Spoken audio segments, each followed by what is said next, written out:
This is a guest essay written by David Bogart, a Jewish American and Big Four consultant.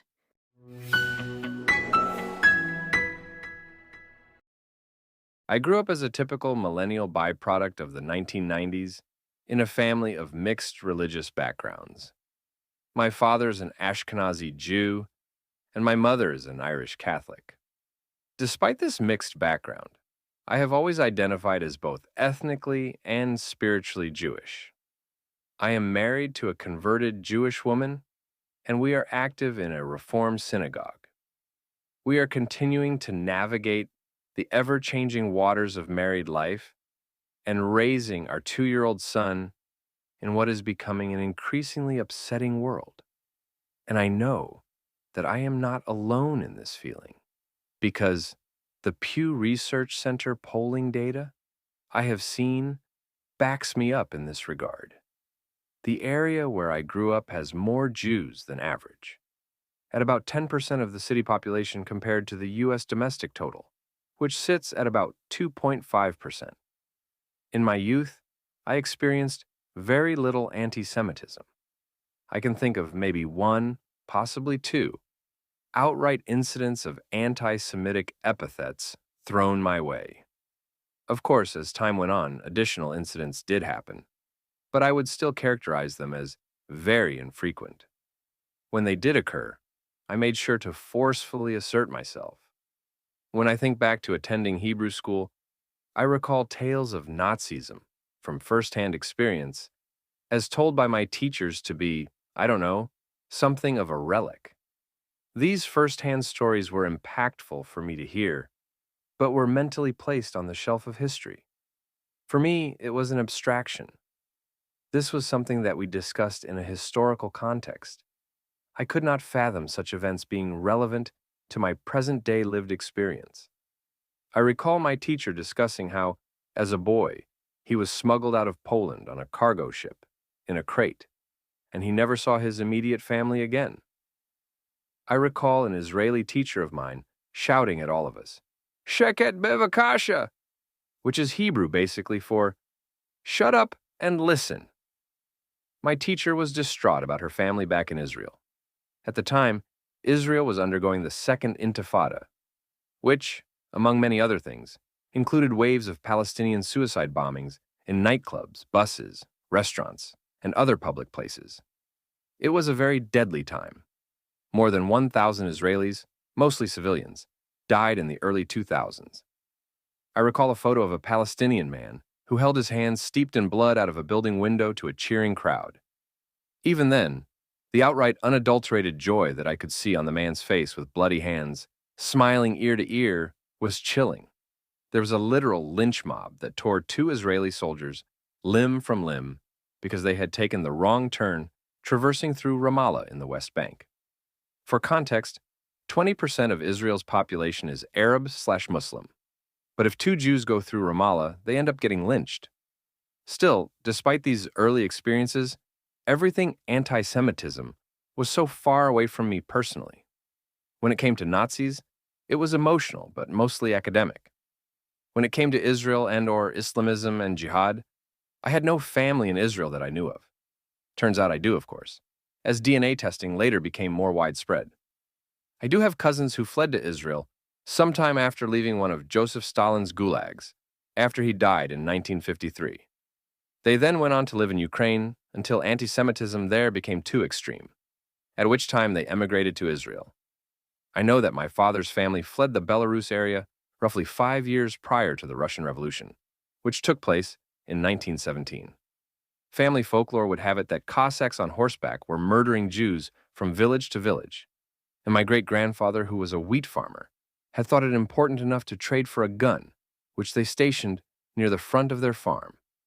When the men on horseback came for them, my great-grandfather killed them, and our family fled to North America where they entered through Canada and made their way to northeastern Ohio, finally settling. It seems that nearly every Jew I know has a similar family story of a perilous journey made to the Promised Land, whether that be Israel, the United States, or any other Western country where they found some semblance of momentary peace. For nearly the last 80 years, We have lived in this Pax Americana dream world where all of us thought that we had evolved beyond, at least mostly beyond, petty tribal grievances and hostilities about religion or race. It turns out we are not the enlightened beings we thought we were. And for Jews specifically, perhaps we are waking up to the reality that the last 80 years were merely an exception, not the rule. And there may not be any excuse for such ignorance and naivety, given we collectively have 2,000 years of history to look back on and learn from. I do not say all of this to have an internet pity party. In fact, fuck pity. I do not want it. The point of this is to emphasize that a wake-up call is needed. The day that October 7th happened, a day in which more than 350 people were slaughtered at a music festival, and hundreds more murdered in utterly gruesome fashion across southern Israel.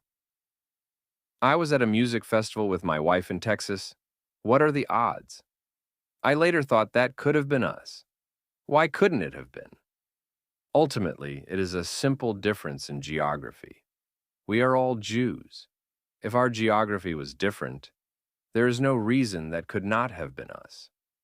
Our son could have been an orphan. And for what? To satisfy some jihadists' bloodlust? I do not believe I speak for myself when I say that October 7th forever changed us as a people. I can count on one hand how many people reached out to check in and see how I was doing. I don't hold any ill will or grudges about that. I cannot reasonably expect non-Jewish friends or even family of mine to understand this feeling, or perhaps to begin to know what to say if, in fact, they wanted to say something. If you are reading this and you have felt otherism in a very real way, you begin to understand this feeling I have a hard time articulating.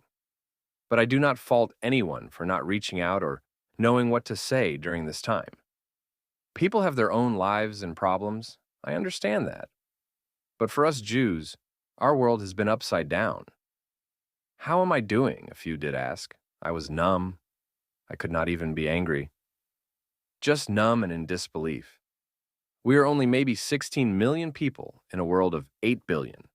That represents 0.2% of the global population. When terrorists kill 1,200 people and kidnap 250 more, that has an immense impact on our collective psyche. For scale, the October 7th massacre represents 15 times the scale of the 9/11 attacks in the U.S., when you compare the populations of both countries. If this is how I felt, I cannot even begin to imagine what the victims' families were feeling. There are images I saw on that day that I will unfortunately never forget, and I can only hope my children never have to see. But I also cannot bury my head in the sand and act like they do not exist. Every one of those victims deserves to have their stories told. I do not have the privilege of apathy or ignorance. I have skin in this game, and what you will soon realize is that we all ultimately have skin in this game. I cannot unsee the exuberance, the ecstasy of these so-called uninvolved Gaza civilians cheering at the sight of a dead girl's corpse being paraded around their town as they spit on her and tore at her hair. I will never forget the charred bodies that had fused together as they clung to each other with their mouths open in pain. I will never forget the burnt bodies of women with their skirts lifted up and their legs spread apart. I will never forget a normal Gazan civilian chopping off a Thai farm worker's head with a garden hoe as he screamed, "Allah Akbar!" But mostly, I will never forget the lack of empathy, the global and local silence. I will not forget the gaslighting that people across many platforms want to convince us all that we had it, coming. What's worse, so many loved this day and took joy in it. Not even 24 hours had passed until the alarmingly ready and able mobs started marching globally for a ceasefire before a single IDF soldier had entered Gaza. The fires were still burning in southern Israel. People's loved ones still did not know if their family members were dead or on the run with a phone out of battery. How did they know? How were they so ready with these massive banners and collective organization? And what did I do? I clung to the news cycle like a nutcase. I went to work, all the while thinking, what the fuck am I even doing here? How trivial is my life in comparison to what is going on in the world, happening to my people? Why am I not going out and enlisting to fight? I did not go out and fight. I did not do anything besides feel terrible. And you know what? My own personal pity party has come to an end. I do not intend to be silent. I do not intend to go quietly if things take a turn for our people once again. Why am I ultimately sharing these stories? This is a call to action for me and for you. And it does not just involve Jews, despite how personal I have made this.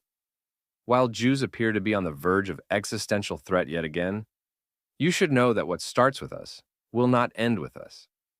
There's a Middle Eastern proverb that translates to, quote, after Saturday comes Sunday.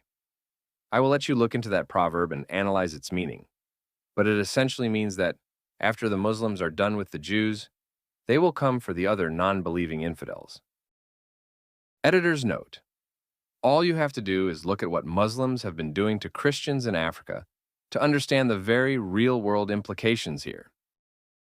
Don't let your eyes deceive you. What you have seen in our city streets and the ugliness of these protests represents a threat to civil society. Does that sound incendiary and sensational? Well, you be the judge. Plainly, we have not seen this sort of thing dating back to the 1968 riots. Many successful national revolutions started as student-led protests. Most notably, look to the 1978 Iranian Revolution, which now represents the regime that funds and coordinates most global terrorism, including the barbarians that committed the October 7th atrocities. And don't look away as the mask slips and the protesters chant, "Death to America." Don't look away when you cannot find a single solitary American flag among the sea of so-called pro-Palestinian protesters. These are angry, disillusioned, bloodthirsty cultists who have no future to look forward to, but will do anything to ensure yours is ruined. One cannot begin addressing a problem if it is not acknowledged.